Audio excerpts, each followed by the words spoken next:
Hello, here's my homily for the first Sunday of Advent, that is Sunday the 29th of November. In the name of the Father, and of the Son, and of the Holy Spirit. Amen. Faced with this awful pandemic, and with the continuing wars and conflicts all over the world, I think most of us have felt those moments when we think the only thing to do is to throw up our hands in despair and long for God to take over and put everything right. It's nonsense, of course, implying as it does that God is like a magician sitting up in the sky. But what Isaiah shouts out in our first reading from Isaiah chapter 63 is the sort of thing we feel like shouting out too, isn't it?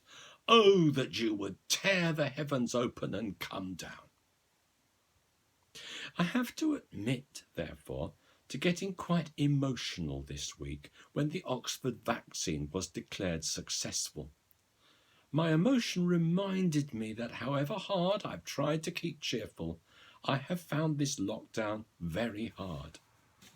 But I was also emotional because Professor Andy Pollard, the doctor and scientist who leads this research, is someone I used to see every Sunday at Mass when I was a priest in Oxford.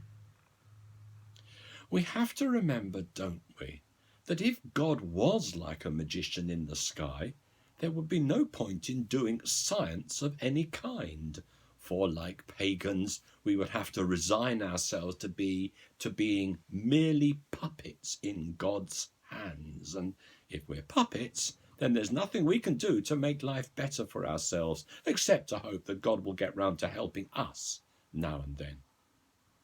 Our passage from Isaiah, as with many passages in the Old Testament, does seem to express this view, especially when he ends up by saying that we are the clay, whilst God is the potter, which presumably means it's all up to him, as if there's nothing we can do. We have to turn to other parts of the Bible, therefore, to see that we are not just an ordinary lump of clay. In the story in Genesis chapter 2, for example, God gives us lumps of clay the breath of life, and then gets us involved immediately in doing things for ourselves, of taking initiatives, in this case by conducting the first scientific experiment to name, in other words, to classify all the animals and birds in the world. In our gospel today, from Mark chapter 13, Jesus gives us the same message. We're not meant to sit around like lumps of clay waiting for God to do something. We're meant to be wide awake to what God wants us to do. Jesus says we must be like doorkeepers, but if we're to understand this, we need to be aware what a doorkeeper did back then. For doorkeepers then had a very significant role to play. Principally, they had to be able to name and sort out all those who arrived at the door, so that they could decide who to let in and who to keep out. We may not think of that as a scientific experiment, but actually that's surely what scientists do as they try out different ideas and then accept or reject them based on whether they work or not for the experiment they're conducting. And all of this, of course, depends on the universe being ordered. Apparently, Einstein once said about the universe that it was inexplicably explicable. Inexplicable to him because he didn't believe in God, but explicable in that once a scientist has proved that something works, then it will work the next time, because everything in the universe is predictable. And so our scientists at Oxford can do their experiments with the vaccine and can then predict that their vaccine will work. So, being awake to God is to be aware that God has created a universe that has got answers to all sorts of problems that we humans face, provided we look for the answers rather than expecting God to do all the work.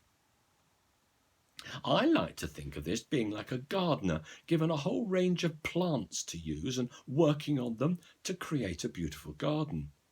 God gives us the basics, the ingredients of the universe, and then helps and encourages us through the mind he has given us to work out how best to use these ingredients in ways that will bring growth and fruitfulness rather than a weed-choked chaos. And this takes us on to the word grace that St. Paul uses in today's second reading, 1 Corinthians chapter 1. A problem is that we think of grace as simply a religious thing, something we receive from God to make us more holy, more full of goodness and love. But as far as I'm concerned, when scientists find a vaccine to defeat COVID-19, not only have they done something that brings the world goodness and love, but what they have done is a holy action, an action through which what God wants for the world is given through them to others. Science is not holy in itself, of course, because it can be used to do all sorts of horrible and destructive things. But when it's used for the common good of us all, then it is holy. And as well as praising the scientists for their work, we must praise God who made all that work possible. Now, I don't want us to discard altogether the notion that we are all in God's hands, like clay in the hands of a potter, provided it doesn't lead us into inaction, into simply thinking there's nothing we can do to make things better. There is a sense in which we can try too hard. We need to relax into God. We can become so obsessed with succeeding that we lose the point of what we're doing. I'm told that sometimes scientists get their best ideas when stuck with a problem, when they stand back from it and take a walk or sleep on it, and then quite suddenly they can get an idea of a new way to solve the problem they're struggling with.